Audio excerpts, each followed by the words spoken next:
Samantala, sa paanan naman po ng Mount Mayon, pinagkaisahang itinanim ng daan-daang volunteers ang seedlings ng Nara at Dangkalan.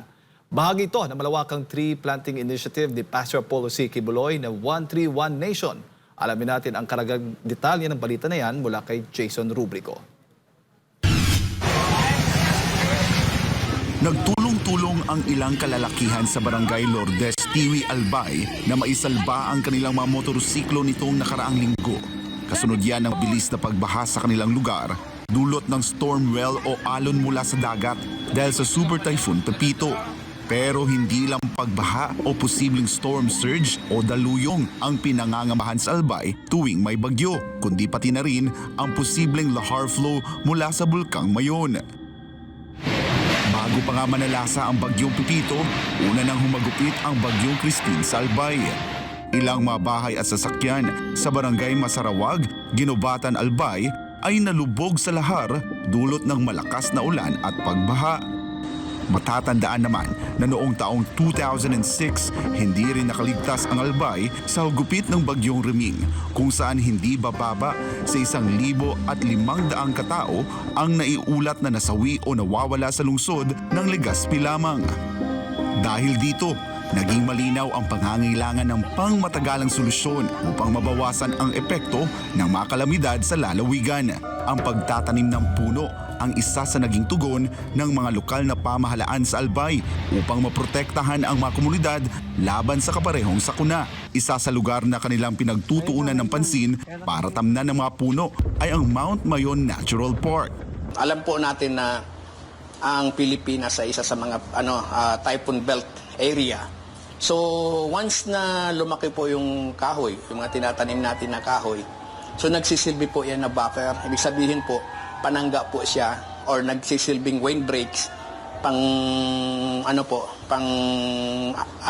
pangontra sa lakas ng hangin.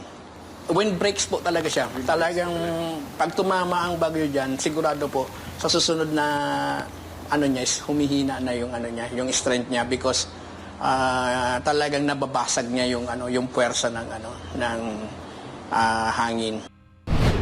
Hindi nag-iisa ang taga-Albay sa kanilang hangarin para sa isang luntian at ligtas na komunidad. Kasama nila ang spiritual leader ng The Kingdom of Jesus Christ at ang senatorial aspirant na si Pastor Apollo C. Kibuloy na kilala rin bilang isang environmentalist. Dito nga sa paanan ng Mount Mayon, itinanim ang daan-daang seedlings ng Nara at Dangkalan bilang bahagi ng 131 Nation Initiative ni Pastor Apollo.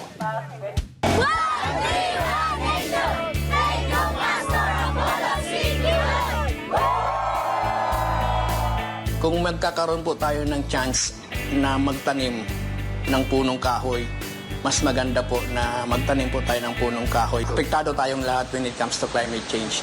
Yung malalakas na bagyo na yan, cause yan ang climate change. Walang pinipili, walang mahirap, walang mayaman. Lahat tayo talaga apektado. Para sa Barangay Lidong na isa sa mga lugar na sakop ng Mount Mayon Natural Park, mahalaga ang ganitong inisyatiba ng butihing pastor. Malaki pong tulong ito sa amin, sir. Dahil po, ito po ang protected area, kailangan po mataniman ng marami.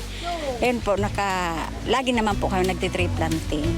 Kaso, nga ho, malawak. Kaya kulang pa po ang mga. So, malaking tulong po ito sa amin. Kabilang sa mga nakiisa sa 131 Nation ay ang mga kabataan ng Keepers Club International at mga estudyante ng Santo Domingo Community College. Nagpapasalamat po ako sa aming mahal na pastor na sa murang edad po na kagaya namin, natutunan po namin kung paano pahalagahan ang ating inang kalikasan at hindi lamang po tayong nabubuhay sa kasalukuyan kundi ang mga susunod na henerasyon ang siyang magiging recipient ng ating activity na isanagawa na ito. Hindi naman alintana ng ilang magulang at senior citizens ang matinding sikat ng araw, makatulong lang sa kalikasan. Kung hindi tayo magtatanim, kailan pa tayo magtatanim? At kailan tayo makakatulong na ma-solve yung problema sa climate change like yung baha? Kung hindi tayo magtatanim ngayon, kailan pa tayo magtatanim? Anong mangyayari sa hinaharap natin kung walang mga kahoy? Pinapahalagahan naman ng mga tagabantay ng Mount Mayon Natural Park ang kontribusyon ng Sunshine Philippines Movement na anila ay nakatutulong sa pagkakaroon ng balanseng ekolohiya ng lugar na tahanan anila ng maraming endemic species. Katulad po ng mga yung mga ibon po, may naanalan sila na titirahan po.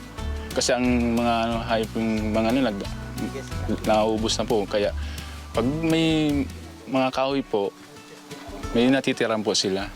Pero alam mo ba na hindi lang ngayon nagsimula ang mga programa at proyekto ni Pastor Apollo para pangalagaan ng kalikasan?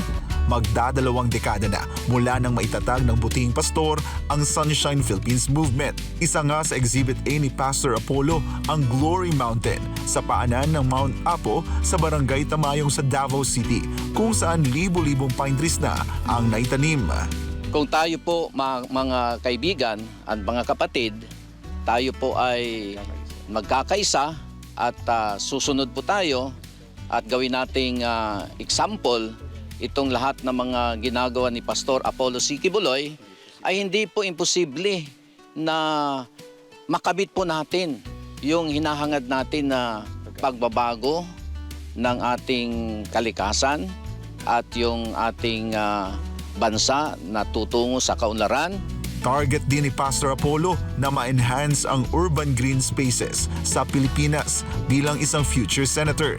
Sa ilalim ito ng pinaplano ng Butihing Pastor na Greening and Beautification Project Bill. Kasama rin sa isusulong ni Pastor Apollo ang pagtatanim ng mabulaklak sa mga bulubunduking lugar sa buong bansa.